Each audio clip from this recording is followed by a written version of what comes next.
কি খবর? অবস্থা সবার সব ভালো আছেন, আমিও ভালো আছি। তো পরিবারকে নিয়ে হুট করে চলে আসলাম বগুড়ার সেই মোমোইন ইকো পার্কে। তো এখানে এসে ভ্যান ভাড়া ছেঞ্জি নিয়েছিলাম, আমরা ছেঞ্জিতে উঠে চলে আসলাম। তো আস্তে আস্তে সন্ধ্যা লেগে গেছে ঢুকতে ঢুকতে। তো এখানে আসে ট্রেন দেখে, ট্রেনে চড়ার জন্য দীপ্ত কান্না করলো। তো সেই কান্না থামানোর জন্য আবার চকলেট কিনে দেওয়া হলো। তো চকলেট কেনার পর বাবাকে বললাম একটু আইসক্রিম কিনে দাও। তো আইসক্রিম কিনে দিল, চারজন আমরা আইসক্রিম খেলাম। তো এই দেখেন দীপ্তর খাওয়ার স্টাইল দেখেন, আইসক্রিম খাওয়ার সেই দীপ্ত বলছে সেই স্বাদ। তো এখানে হুট করে আইসক্রিম খাতে খাতে বেড়াতে এই বড় একটা গরিলা দেখে ভয় পেলো। তো বাবা উঠে তাকে কুলত নেওয়ার জন্য চেষ্টা করলো, যেন ভয় যেন ভাঙে।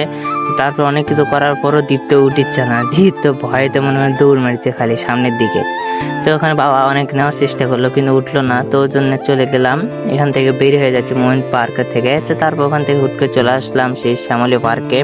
শ্যামলী এসে আমরা চারজনে মিলে 3 প্লেট চিকেন মোরগ পোলাও নিয়েছিলাম। তো ওখানে আজকের দিনটা প্রচণ্ড ভিড় ছিল, অনেক কষ্ট করে সিট পাইছি। তো খাওয়া দাওয়া শেষ করে আমরা দুই ভাই ভণ্ডামি করেছি। তো করতে করতে চলে আসলাম আমাদের 3 জনের জন্য লাচ্ছি। তো লাচ্ছি নেওয়ার সাথে সাথেই দীপ্ত নিয়ে লাচ্ছি কোনা নিয়ে ওর সাথে ঢুকে গেছে মায়ের খোঁজা। তো এখানে আমার খাওয়া প্রায় শেষ। তো এখন দীপ্তর খাওয়াই না, আর দীপ্তর খাওয়ার স্টাইল দেখেন, উপরে বেঞ্চের উপরে সিটের উপরে বসে খাচ্ছে। তো খাওয়া দাওয়া শেষ করে ফটাফট করে নিচে চলে আসলাম। আর নিচে আসতে দেখেন দীপ্তর চোখে বসে খেলা জিনিস নেওয়ার জন্য বায়না করলো। তো অনেক কষ্ট করে ওখান থেকে দীপ্তক বের করে নিয়ে আসলাম। তো বের করে নিয়ে আসলাম সাত মাথার এই পাশে মহরম প্লাজে আমরা দই খেতে আসলাম সবাই মিলে।